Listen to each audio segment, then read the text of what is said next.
Can you go from teacher to student? Stay tuned.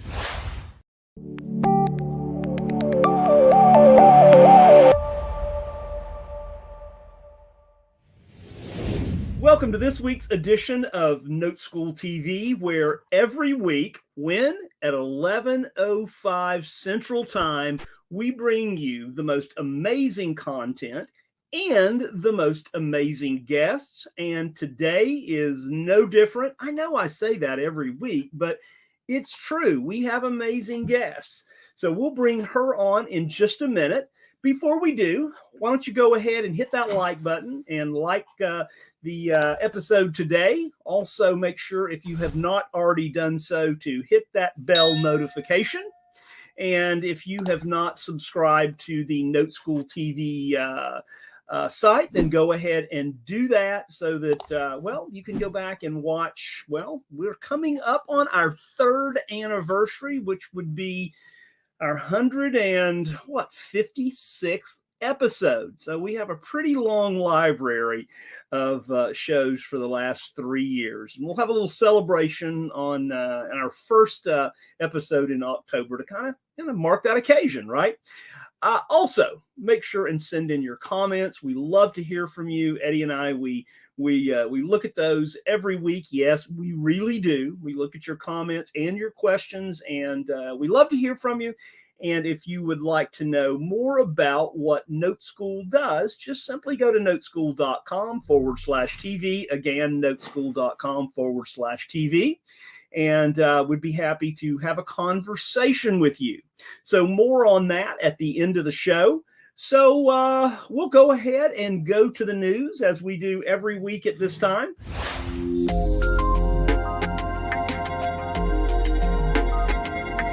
On this first slide, this is from National Mortgage News, okay? And National Mortgage News is, it is a paid subscription, but you can kind of read the article. I think you get 1 or 2 or 3 free, so you may want to go in and check this out. But mortgage capital proposal could weigh heavier on housing than on banks.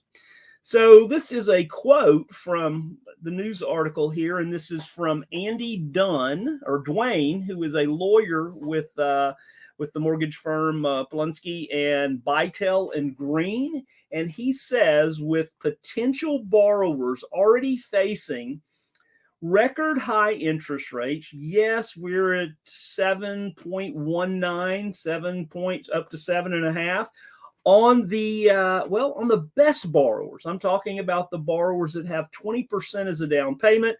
They have a credit score north of 750, and the borrowers that have their debt to income ratio at 25% and 35% on their debt to income ratio, they are getting the 7.19% rate. Everybody else is getting something north of that if you fall below that. So he's saying that record interest rates, steep home prices, and supply chain issues, increased fees, and scarcity of bank lenders, it could be another brick in the wall, right? Another brick in the wall stopping Americans from obtaining meaningful home ownership and wealth creation. I like the whole brick in the wall reference there to the old Pink Floyd album, for those of you that remember that. But yes, it is a challenge. So that, guys, is why Eddie and I talk every week about what we do in the mortgage space, what we do in helping the folks that are left behind, these 50% of people that just can't go out to the bank right now because of all of these things: interest rates, prices, supply chain. It's the qualification process.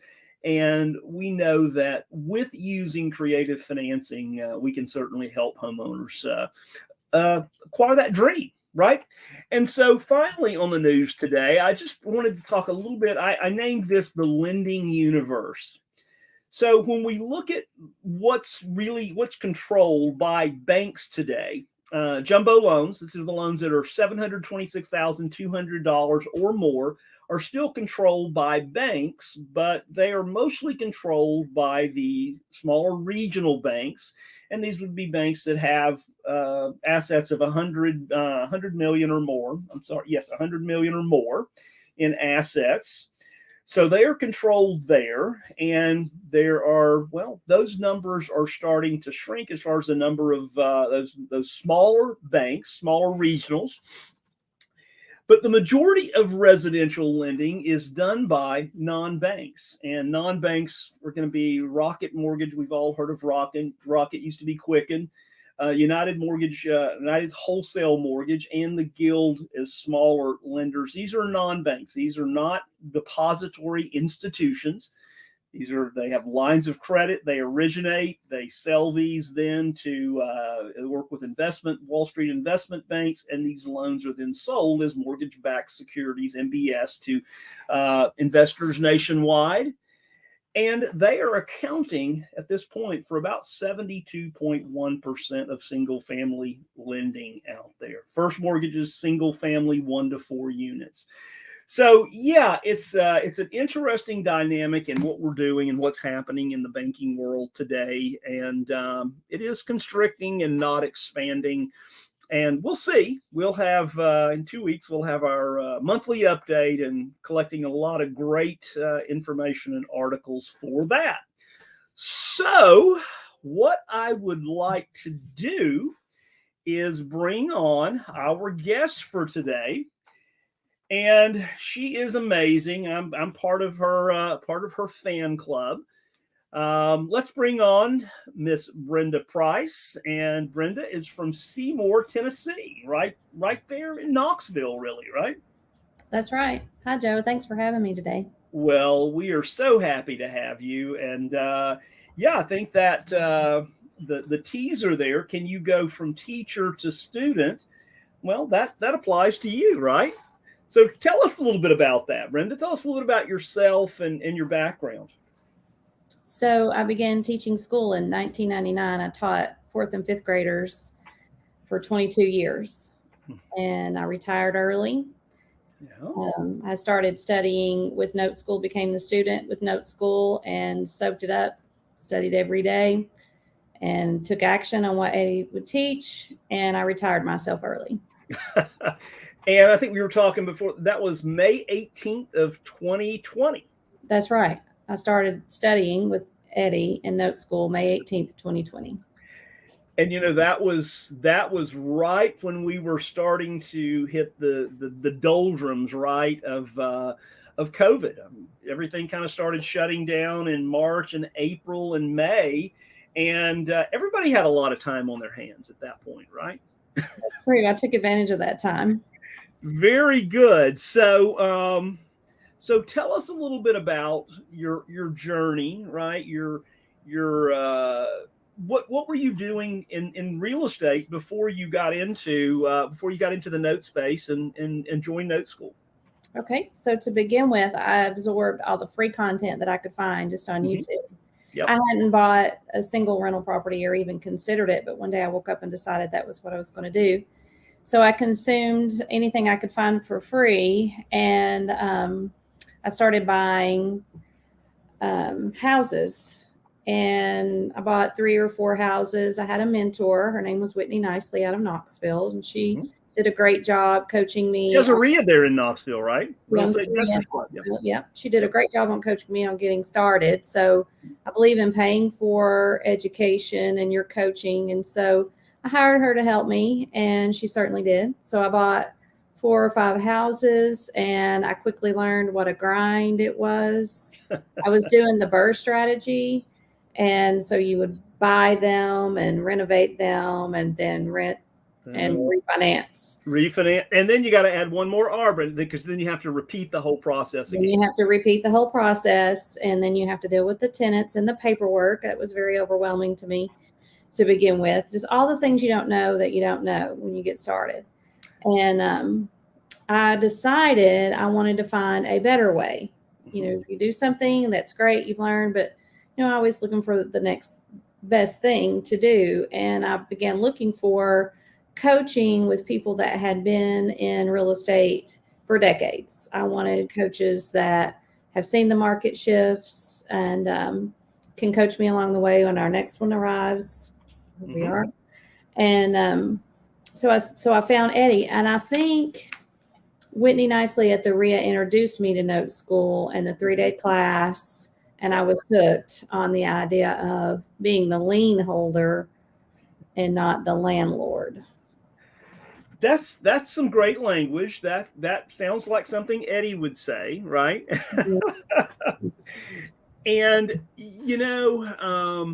as we look back on that journey, and we go from, the BRRRR method worked really well when interest rates were 3 and 4%. It did. Maybe 5, but now that interest rates are 7+%, especially when you're dealing with borrowing on a non-residential property, it doesn't math out. That you just can't pencil it out to do that. And I think that people that are trying to do that model have found that out in a big way. And then, of course, what happened during COVID with landlords was the market was good to the landlords, right?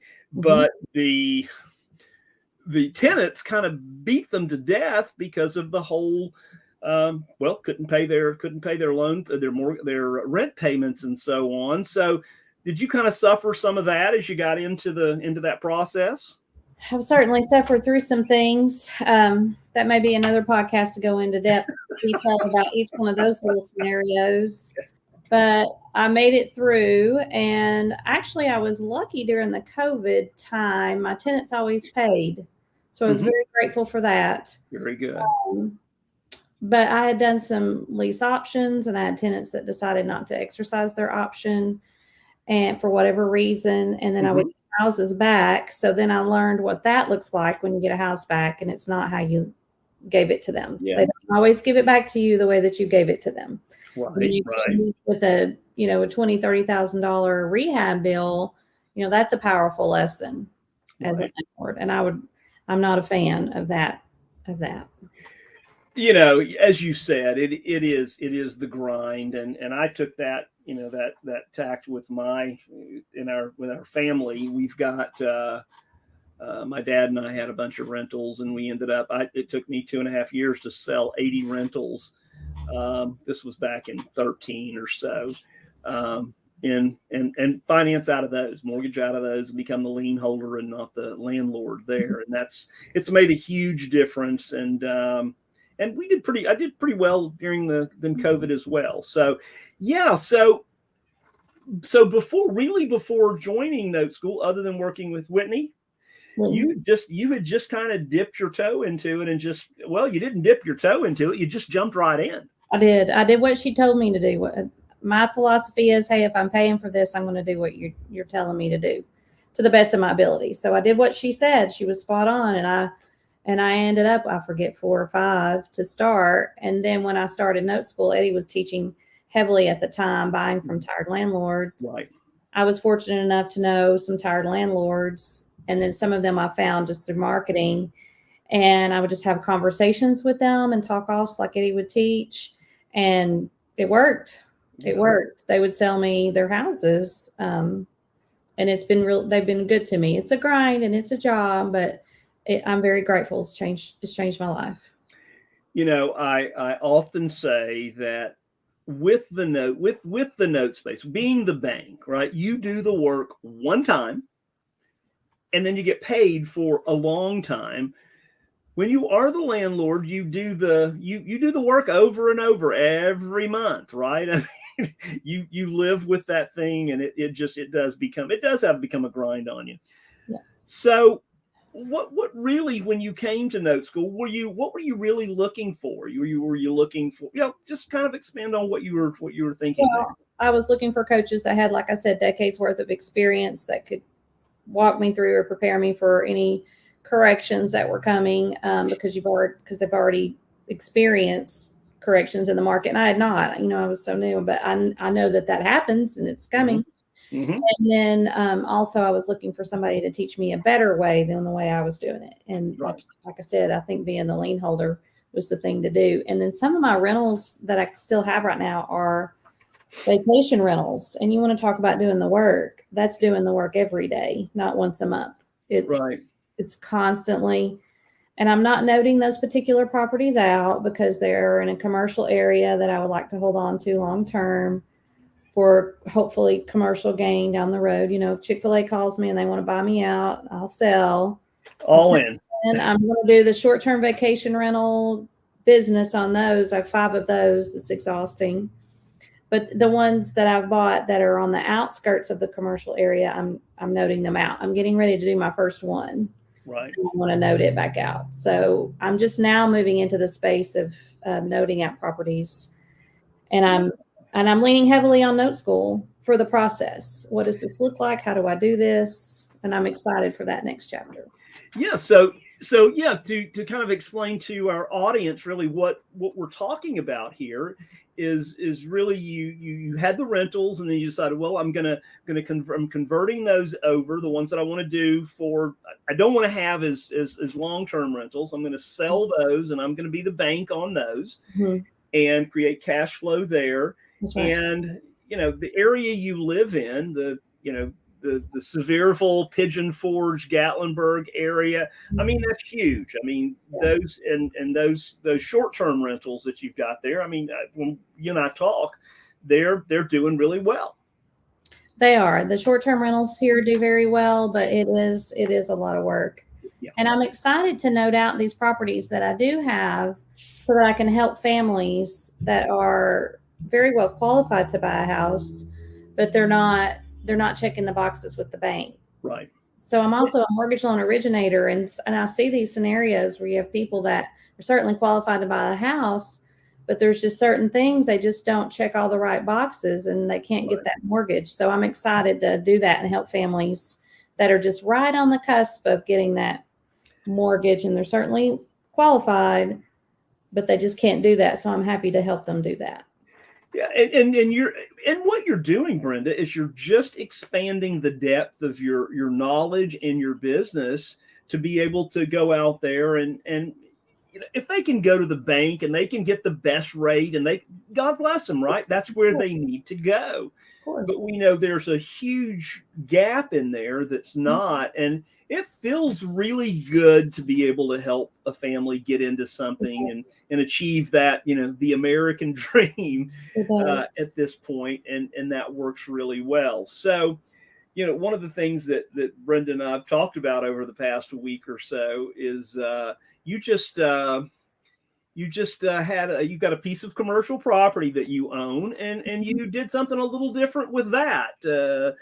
So I'm a fan of multiple income streams from different places. Right. So I was approached by a man that wanted a company that wanted to put a billboard on one of my properties. So I leased that to him. So I'll get a nice little check once a year for that billboard. Yeah. And then I'm working on putting up a billboard of my own on another property. So billboard business just sort of fell in my lap. I don't know how that happened, but we'll go with it. They call that the law of attraction. I believe in that. I do. And when you start getting out there and taking action, it's the taking action. You have to start taking the action. These things just start happening and opportunity comes. So I was talking to our friend Wayne earlier today about that, about how when opportunity, it just comes to you once you start taking action, and all you can say when it comes is yes. Let's do it. So that's it. All right. So you've been doing this for a little over 3 years now, and you are ready to shift really again. And I know you watched last week's episode with Chelsea Gear from Ogden, Utah, and she's her and her father they bought 28 performing loans, you know, that were already originated. They're originated by somebody else. And so now you're moving. I know we had talked even yesterday on a Deal Lab about one of the houses that you had as a lease option, and You got it back and it wasn't in great shape, but you're going to sell that one and you're going to become the bank on that. But what you're going to do, what are you going to do with that money then as you start, having these lump sums of cash coming in from when you're selling a lot of these properties? So my goal is to sell partials, which Eddie teaches us how to sell the partial on the notes. So I want to create the notes, sell the partials, take the money from the partials. And my next goal is to dig deep into the non-performing mortgage space. So that's what I plan to use my capital from selling partials off of my notes is to go into the non-performing and then keep the back end of the notes for myself. So, we can expand on that a little bit with our viewers, this whole partial thing. And to use an Eddieism, that's cooler than the backside of your pillow, Brenda. And literally going out, and we know that mom and pops, sell their houses every day, burnout landlords, their houses they lived in for years, whatever it is, and they sell them and they create, they sell them with owner financing.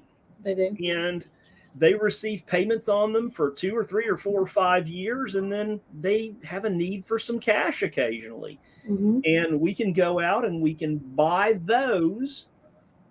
And the neat thing, the cool thing about that is that we can buy those say they've got 300 payments left off of, they've owned it for 5 years, they've received 60 payments, they've got 300 payments left. We buy those 300 payments and then we sell, I don't know, 120 or 180 of those payments to what we call a partial investor, and we get to recapitalize our bank and go out and do it again. That's right. And keep going. So just keep moving, just keep taking action. And again, that's doing the work once and then just continue. We need to create kind of like the BRRRR thing. We need to create that for partials. So, you can work on that, how we're going to do that. So we'll have that. So you got the BRRRR for the other side, for the bricks and mortar side, and we'll create this other for the note side of that. Yeah, I'm going to enjoy the note side. I enjoy the note side. I remember Eddie said something that stuck with me. We have, the Eddieisms. Eddie says things that are just Eddie. They just stick. Eddieisms are like so funny. I remember one time somebody was on the call investing in properties and they were flipping or something. And he's like, gets up in the screen. What's the matter? Are you addicted to sawdust or something? I never forgot that. I'm like, that's me. I'm addicted to sawdust or something. I need to get away from the houses and go to the paper and just invest in the paper. So that's where I'm headed. Well, HGTV makes it looks really exciting and sexy and cool and all that, right? Yeah. And Brenda, there is something about taking something that looks bad and making it into something beautiful. I mean, there is something about, but God, let's just watch it on TV. How's that? It's a great feeling to have a good reset, but I don't think it's sustainable long term. Right. I think that the burnout is real on that. For sure. Yeah. So let's talk about, so at NoteSchool, there's 3 legs of training, as we call them.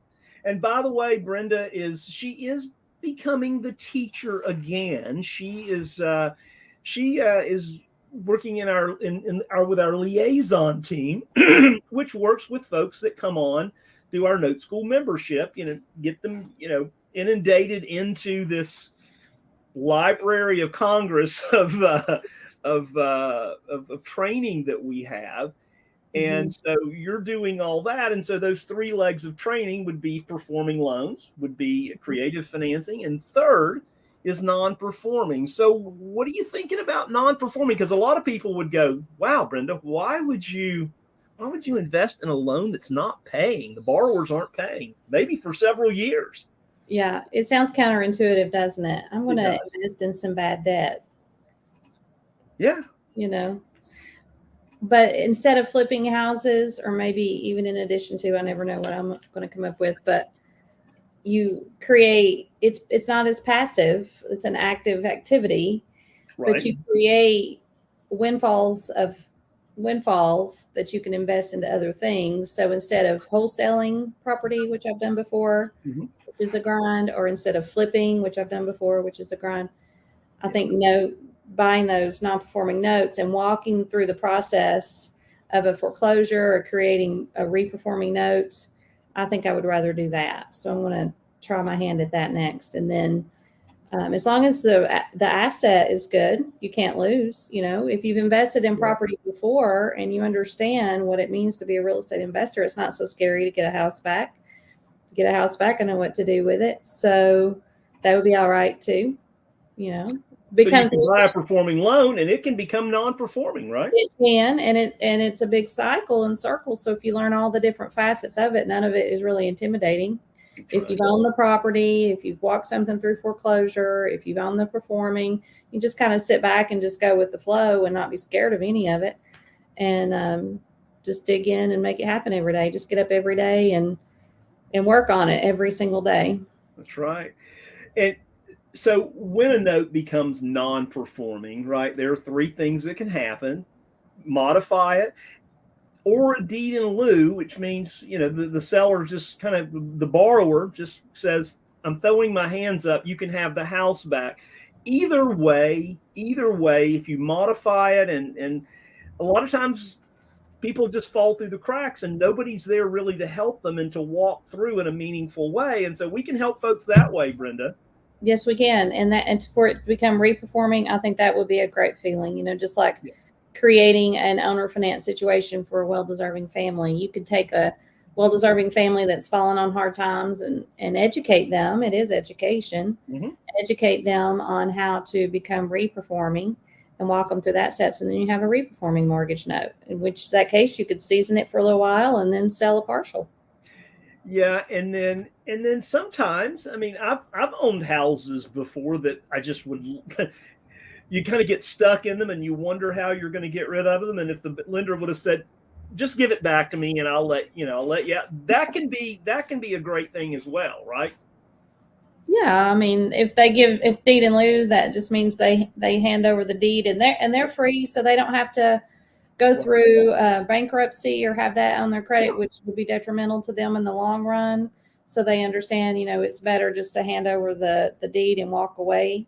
And if that happens, then you have the house and you've also helped them. It may seem like you are not helping them, but they were headed down a path to foreclosure, which would have been on their credit, which would have impacted their future, which would have probably made tenants instead of homeowners out of them in the future. So if you take it back deed in lieu, you're really helping them. That's right. So you're helping them if you do deed in lieu, you're helping if it becomes reperforming and you walk them through that. So all of those are good things. I think investors are wonderful at helping people. We just sometimes overlook at how we're helping other people. That's right. That's right. So, Brenda, final question. Your why. So I think about this nearly every day because you have to have your why or you're not going to be motivated to get up. And this hamster wheel of my head, I'm like, why am I like that? Why does it never sleep? And the reason for me, and I think about it a lot, is I want to break the cycle of near poverty that has been in my family for generations. And I want it to stop right here with me so that my children can go on and do other things besides focus on basic survival. So I do it for that. And I feel like it's starting to pay off because my daughter is going to UT. That's University of Texas, right? University of Tennessee. The other orange. And she has great things in her mind of what she wants to do. She was to be an engineer. So she wanted to engineer GMOs and make our food better for us. Mm-hmm. And now she's young. So now she's off thinking, well, I want to work with I forget what it's called, but they count uranium. Like they make sure we are counting to the gram every little bit of uranium and keeping track of it. And she wants to work in that. And I'm like, she's not focused on basic survival. She's focusing on greater things that could help, that could do better things for our world. And so I feel like I'm starting to see it manifest. All this activity in my head is paying off. That's true. And you've got your son is in the 11th. He's a junior this year in high school. That's right. So yeah, that's. And by the way, I knew that Lily, her daughter, goes to the University of Tennessee. I mean, when I lived in Knoxville many years ago, and I'd go to the games, and before the game, they would announce that Neyland Stadium is now the third largest city in the state of Tennessee. The stadium, right? Yeah. Not Knoxville, just Neyland Stadium, 104, 5,000 people. So great place to be. I was there during the World's Fair as well. So that was interesting tidbit. Brenda, thank you so much for being you and for being part of NoteSchool. It means a lot to all of us here at NoteSchool, and we're just so glad to have you as part of the NoteSchool ecosystem and the family and the team that helps people every day as they get into the whole process of learning about notes. So we do appreciate everything you do, and you do a great job. So. Well, thank you all. I'm so grateful for NoteSchool. Y'all have helped change my life, and I don't know, I just really feel at home. Well, we're glad to have you. I hope to stay for a long, long time. Absolutely. So I am going to sign us off here. So guys, thanks so much. Brenda is representative of the of the kind of folks we have at NoteSchool, the heart to help other people while helping their own families, and just being out there and doing it every day, and creating not just making it about things, right, but making it about building wealth, right? Building wealth, building legacy for your families. I mean, that's what it's all about, and breaking those chains from the past. So that's it. If you do want to know more about what we do at NoteSchool, simply go to noteschool.com/TV.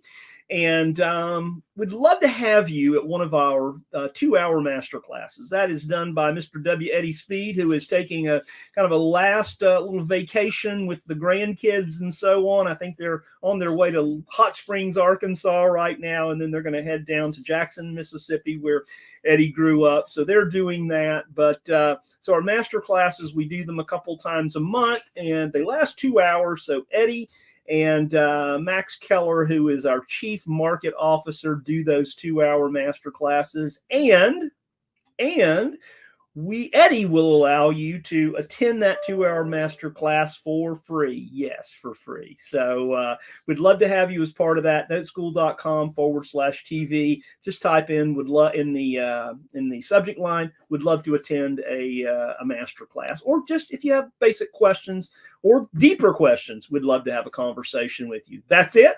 We will see you same place, same time next week. Have a great week and stay cool. It's hot out there. Bye now.